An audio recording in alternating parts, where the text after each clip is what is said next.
کہ آپ نے جب مکہ سے مدینہ کی طرف ہجرت فرمائی تو اس وقت 27 سفر جمعرات کا دن تھا۔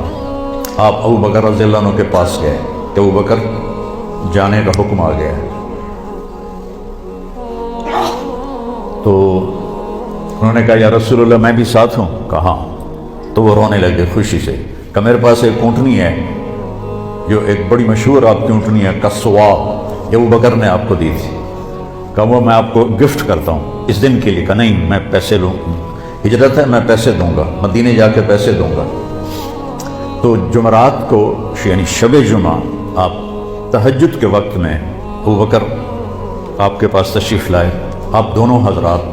ابو بکر کہنے لگے یا رسول اللہ میں نے ایک غار تلاش کیا ہوا ہے، ادھر ہے مدینہ اور ادھر ہے غار ثور، بالکل مخالف سمت میں، تو پہلے ہم وہاں جا کے چھپتے ہیں، جب ہماری تلاش ماٹھی پڑ جائے گی تو پھر ہم نکل پڑیں گے۔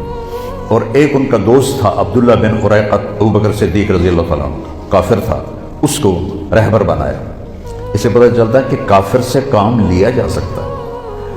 بنو عباس کے بڑے بڑے عہدوں پر عیسائی فائز تھے، مغل بادشاہوں کے اور خلجی اور بلبن اور جتنے یہ خاندان غلامہ سب کے پاس ہندو جو تھے وہ بڑے بڑے عہدوں پر فائز تھے۔ تو ہمارے نبی پنجوں کے بل چل رہے تھے، پنجوں کے بل، کہ کھوجی پیر کا نشان دیکھ کے کہیں ہمیں ڈھونڈ نہ لے۔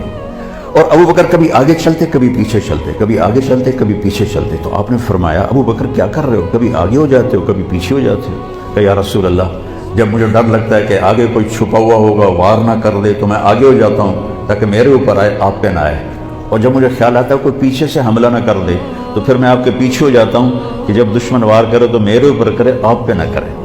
تو پنجوں پہ چلتے چلتے یہ کچھ 4 میل کا فاصلہ تھا، پتھروں پر کنکروں پر آپ کی ساری انگلیاں زخمی ہو گئیں۔ جب پہاڑ پہ چڑھنے کا وقت ہے تو ایسا پہاڑ ہے جنہوں نے دیکھا ہوا ہے سیدھا، تو آپ پاؤں کی تکلیف کی، انگلیوں کی تکلیف کی وجہ سے چڑھ نہ پائے۔ تو ابو بکر رضی اللہ عنہ نے آپ کو اپنی کمر پہ بٹھایا اور پورا پہاڑ اوپر چڑھ کے گئے اور آپ کو باہر بٹھایا۔ کہ نہیں یا رسول اللہ آپ نے اندر نہیں جانا، اندھیرا تھا، 27 کی رات تھی، 27 سفر کی رات تھی۔ اندر گئے، ٹٹول کے جتنے سوراخ تھے نا پتھروں سے بند کیے، پھر سوراخ باقی تھے اپنی پگڑی کو اتارا اور پھاڑ کے سوراخ بند کیے، پھر سوراخ باقی تھے تو آپ نے کرتے کو اتارا اور پھاڑ کے سوراخ بند کیے۔ ایک سوراخ باقی رہ گیا، یہ وہ تھا جس میں سانپ تھا۔ تو بعض علماء نے یہ بات کہی ہے کہ وہ سانپ جو ڈنگ مار رہا تھا وہ اس لیے نہیں مار رہا تھا کہ بھئی سانپ ہونے کی وجہ سے میں ڈس رہا ہوں، وہ ڈنگ مار رہا تھا کہ پیر پر آ کر میں بھی نبی دی زیارت کر لوں، وہ اس لیے ڈنگ مار رہا تھا کہ میں نبی دی زیارت کر لوں۔ تو جب تھوڑا سا اجالا ہوا تو آپ نے دیکھا ابو بکر ننگے بیٹھے ہوئے تھے، اوپر سے کرتا بھی کوئی نہیں، پگڑی بھی کوئی نہیں، تو آپ نے کہا ابو بکر یہ کیا ہوا؟ کتنے گئے تیرا چولا، تیری پگڑی؟ تو نے ایسے دکھایا یا رسول اللہ یہ سارے تھے سوراخ، مجھے ڈر لگا کوئی نقصان، کوئی بچھو، کوئی سانپ، کوئی کیڑا آپ کو تکلیف نہ پہنچائے، تو اس لیے میں نے یہ کور کر دیے۔ تو میرے نبی کی آنکھوں میں ایک دم آنسو ایسے چھل کے پانی کی طرح، اور آپ نے ہاتھ اٹھائے کہ یا اللہ میں ابو بکر سے راضی ہوں، تو بھی اس سے راضی ہو جا اور اسے جنت میں میرا ساتھی بنا دے۔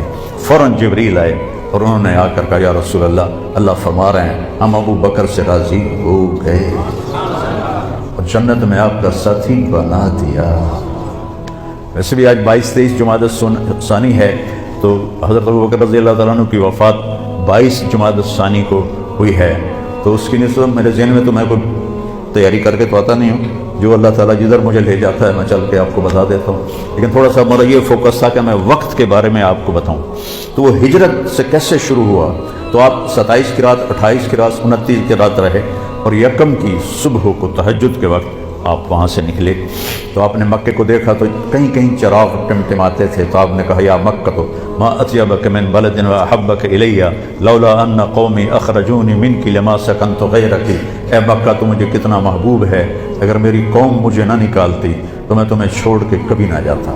اور آپ نے وہاں سے سفر شروع کیا اور 8 ربیع الاول کو آپ قباء میں پہنچ گئے، قباء میں، اور 22 ربیع الاول کو پھر آپ مدینہ میں داخل ہوئے اور جمعے کا دن تھا، اور آپ نے مدینہ سے پہلے مسجد تھی جس کو آج کل مسجد جمعہ کہتے ہیں، تو جہاں بنو سالم آباد تھے وہاں آپ نے جمعہ کی نماز پڑھائی اور خطبہ دیا، اور اس میں عبداللہ بن سلام بہت بڑے یہودی عالم تھے بنو قینقاع کے، وہ آئے سننے، تو آپ نے اس میں ایک جملہ فرمایا جو انہوں نے سن کر کہا کہ یہ نبی کے سوا ایسا خوبصورت کلام کوئی نہیں بول سکتا کہ افشوا السلام واطعموا الطعام وصلوا الارحام وصلوا باللیل والناس نیام تدخلوا الجنة بالسلام۔